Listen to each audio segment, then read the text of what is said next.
दोस्तों नमस्कार। मैं रवि पाल। और जिस प्रकार से आप मुझे पिछले 6 महीने से बिहार की अलग-अलग विधानसभाओं में देख रहे होंगे, और लगभग मैंने अभी तक 65 से 70 विधानसभाएं कवर की हैं और अभी भी कवर कर रहा हूँ।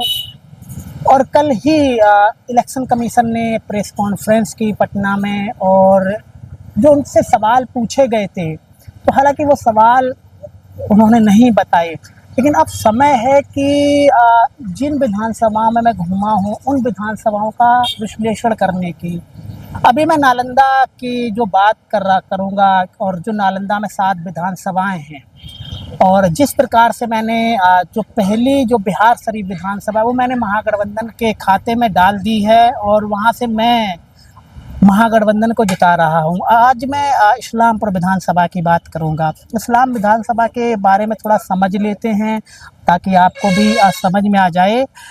उन पहला चुनाव 1952 में हुआ, 52 के बाद 1967 में, उसके बाद 80, 85, ये जो चार विधानसभा चुनाव हैं। पहला चुनाव, दूसरा चुनाव 1967 का जीता, तीसरा चुनाव 1980 में जीता, और चौथा चुनाव 1985 में जीता। इसके बाद यहाँ पे सीपीआई भी जीती है 3 बार, 77, 90, 95। ये यहाँ सीपीआई का जो गढ़ माना जाता है।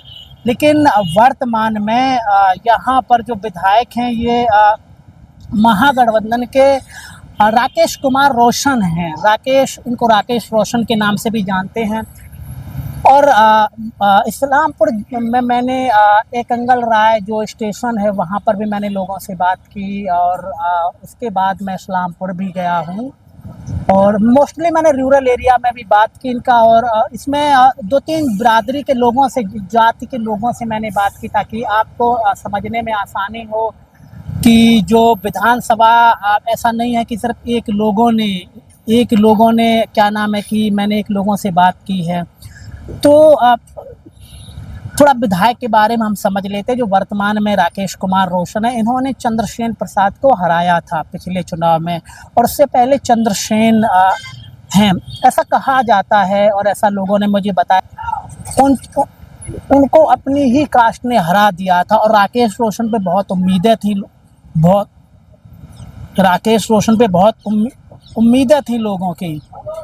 तो अब हम आ जाते हैं वर्तमान के विधायक पे। दैनिक भास्कर ने सर्वे भी कराया था यहाँ पर कि क्या राकेश रोशन चुनाव हार सकते हैं, या यहाँ पर जो दूसरे उम्मीदवार हैं अशोक कुमार, जिन्होंने यहाँ पर अपनी दावेदारी पेश की थी, तो राकेश रोशन पहले नंबर यहाँ पर गए थे।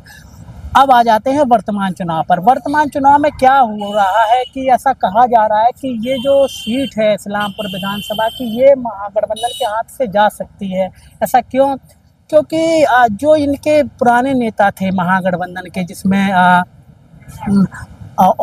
और भी जैसे अशोक कुमार हो गए, और भी दूसरे नेता थे, ये इनका कुछ ना कुछ संपर्क रहा है प्रशांत किशोर से। और प्रशांत किशोर जिस प्रकार से आपको पता ही है कि पूरे बिहार में राजनीति कर रहे हैं और अपनी सीटें निकालने की कोशिश कर रहे हैं। लेकिन ऐसा मेरा मानना है कि ये सीट जाएगी, जो इस्लामपुर विधानसभा है, ये हम एनडीए के खाते में दे रहे हैं, क्योंकि ऐसा कहा जाता है। हालांकि आजकल में उम्मीदवारों की घोषणा हो जाएगी। जो यहाँ पर रोहिल रंजन यहाँ से अगर चुनाव लड़े तो जीतने की संभावना है।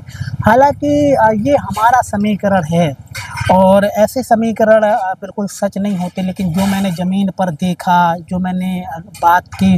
एक चीज़ और मैं बताऊंगा, यहाँ पर जब मैंने 3 लोगों से बात की, तो उसमें कुर्मी बहुत लोग हो गए, उसमें यादव बहुत लोग हो गए, उसमें कुछ पासवान लोग बहुत हो गए, और 1-2 मैंने सीपीआई के लोगों से भी बात की थी। लेकिन सीपीआई के जो लोग हैं वो ये कह रहे हैं कि किसी को भी टिकट मिले इस बार हम महागठबंधन को जिताएंगे। लेकिन अगर राकेश कुमार रोशन को फिर से टिकट मिल जाता है तो बिल्कुल हार जाएंगे ये, क्योंकि मैंने बहुत से लोगों से बात की है, और उन्होंने कहा है कि जिस प्रकार से राकेश कुमार रोशन जो हैं, उनको यादव लोग ही वोट नहीं देंगे। तो मेरे हिसाब से राकेश कुमार रोशन का चुनाव जीतना बहुत मुश्किल हो जाएगा अगर रोहिल रंजन यहाँ से चुनाव लड़ जाते हैं, क्योंकि एक तो पहली चीज़ ये नालंदा क्षेत्र है और नालंदा क्षेत्र में नीतीश बाबू का अच्छा खासा गढ़ माना जाता है। और जो पिछले जो 2015 में चंद्रसेन जीते थे वो भी नीतीश बाबू की वजह से ही जीते थे। और उन्होंने जो काम करना चाहिए था वो काम किया नहीं। तो बहुत सारी बातें ना कहते हुए सिर्फ मैं यही कहूँगा कि अगर यहाँ से जदयू के रोहिल रंजन चुनाव लड़ते हैं तो महागठबंधन के हारने की संभावना है। हालांकि ये सिर्फ मेरा विश्लेषण है और सबका अपना अपना विश्लेषण होता है, बड़े बड़े जो चैनल हैं उनका अपना विश्लेषण होगा। तो जो नालंदा की 7 विधानसभाएं हैं, 7 विधानसभा में पहली जो बिहार शरीफ विधानसभा थी वो मैंने महागठबंधन को दी थी और जो इस्लामपुर विधानसभा है वो मैं एनडीए को दे रहा हूँ, जो मेरा आकलन है। बाकी आपका क्या आकलन होगा?